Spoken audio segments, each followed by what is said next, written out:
Class 11-এর second সেমিস্টারে তোমরা যারা পড়ছো তাদের জন্য আজকের এই ভিডিওটা। আজকের আমি আলোচনা করব চতুর্থ অধ্যায় রাষ্ট্রের প্রকৃতি ও রাষ্ট্রযন্ত্র, আর এই লেসন থেকে কত নাম্বারে কটা প্রশ্ন আসবে সেটাও আমি আলোচনা করে দেব। তো চলো শুরু করা যাক। দেখো এখানে আমি ছোট বক্স করে দেখিয়ে দিয়েছি। এই লেসন থেকে তোমাদের 3 নাম্বারে একটা, 4 নাম্বারে একটা এবং 8 নাম্বারে একটা প্রশ্ন আসবে।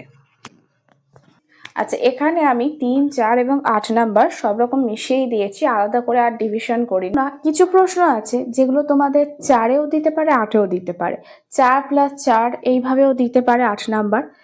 কিন্তু কিছু কিছু প্রশ্ন আছে যেগুলো তোমাদের 8-এই দেওয়ার সম্ভাবনা বেশি এবং 3 অথবা 4-এ দেওয়ার সম্ভাবনা বেশি। সেই ধরনের প্রশ্নগুলো আমি তোমাদের মেনশন করে দিয়েছি নাম্বার। তো চলো দেখতে থাকো। প্রথম প্রশ্ন আছে, অর্থশাস্ত্রে মৌর্য যুগের সমাজ ব্যবস্থা ও মৌর্য শাসন ব্যবস্থার কোন পরিচয় পাওয়া যায়? নেক্সট, সপ্তাঙ্গ তত্ত্ব বলতে কি বোঝো? অথবা অর্থশাস্ত্রে কৌটিল্য বর্ণিত যে সপ্তাঙ্গ তত্ত্ব সম্পর্কে বলা হয়েছে সেটা সম্পর্কে লিখতে হবে। যে সপ্ত অর্থাৎ 7টা অঙ্গের কথা বলা হয়েছে, কি কি সেটা আমি একটু শর্টে বলে দিই। কৌটিল্য তার অর্থশাস্ত্রে যে 7টা অঙ্গে বা সপ্তাঙ্গ তত্ত্বের কথা বলেছিলেন তা হলো স্বামী বা রাজা, 2 অমাত্য বা মন্ত্রী, 3 জনপদ, 4 দুর্গ, 5 কোষ, 6 দণ্ড বা বল এবং 7 হচ্ছে মিত্র। এই যে 7টা অঙ্গের কথা বলেছেন এগুলোই কিন্তু তোমাদের পয়েন্ট করে করে ব্যাখ্যা করতে হবে। এটাও তোমাদের 8-এ দেওয়ার সম্ভাবনা আছে, 8-এ দিতে পারে কিংবা 4-এও দিতে পারে।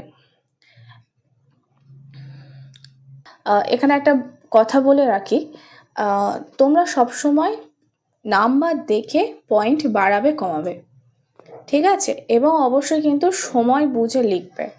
আমার সময় কম, আমি এই দিকে লিখেই যাচ্ছি, একটা পয়েন্টের ভিতরে একদম বড় করে লিখে গেলাম, অথচ আমার যেখানে 8 নাম্বার আছে সেখানে মাত্র 3টে কি 4টে পয়েন্ট দিলাম, সেখানে কিন্তু নাম্বারটা অনেকটা কমে যায়। তোমার যদি সময় শর্ট থাকে তুমি লেখাগুলো একটু শর্ট করে দাও, মানে পয়েন্টের ভিতরে লেখাগুলো একটু কমিয়ে দাও, কিন্তু পয়েন্টগুলো নাম্বার অনুযায়ী লেখো, ঠিক আছে? চলো নেক্সট, অর্থশাস্ত্রে কৌটিল্য বর্ণিত যে রাষ্ট্রতত্ত্ব বা রাষ্ট্রনীতি সম্পর্কে বলা হয়েছে তা আলোচনা করো।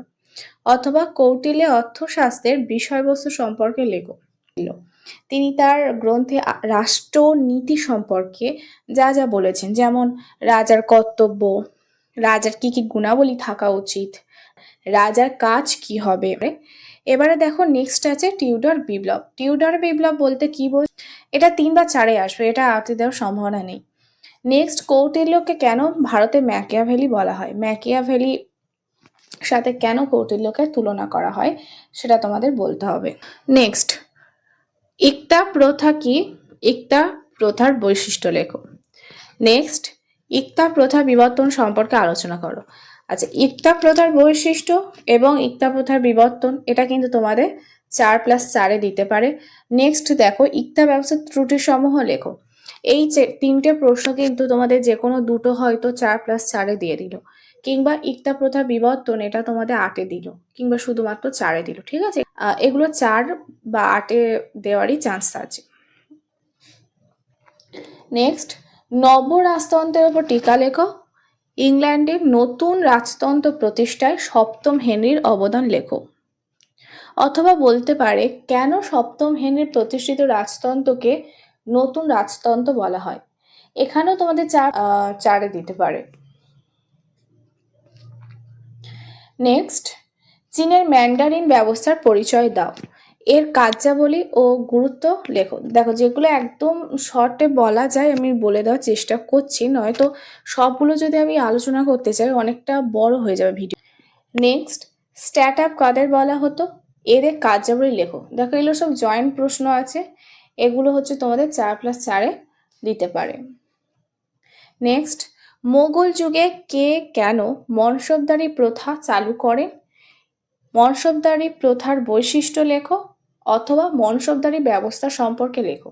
আচ্ছা, এখানে একটু বলে দিই, এটা তো 4-এ দিতেই পারে, তবে যদি মনসবদার বংশধারী ব্যবস্থা সম্পর্কে তোমাদের লিখতে বলে, এখানে কিন্তু বংশধারী ব্যবস্থা কে কেন চালু করেছেন একটু ভূমিকা হিসেবে দিতে হবে, এবং তারপর বৈশিষ্ট্যটা দিলে আর এই ব্যবস্থার কি ত্রুটি ছিল সেটাও কিন্তু লিখতে হবে।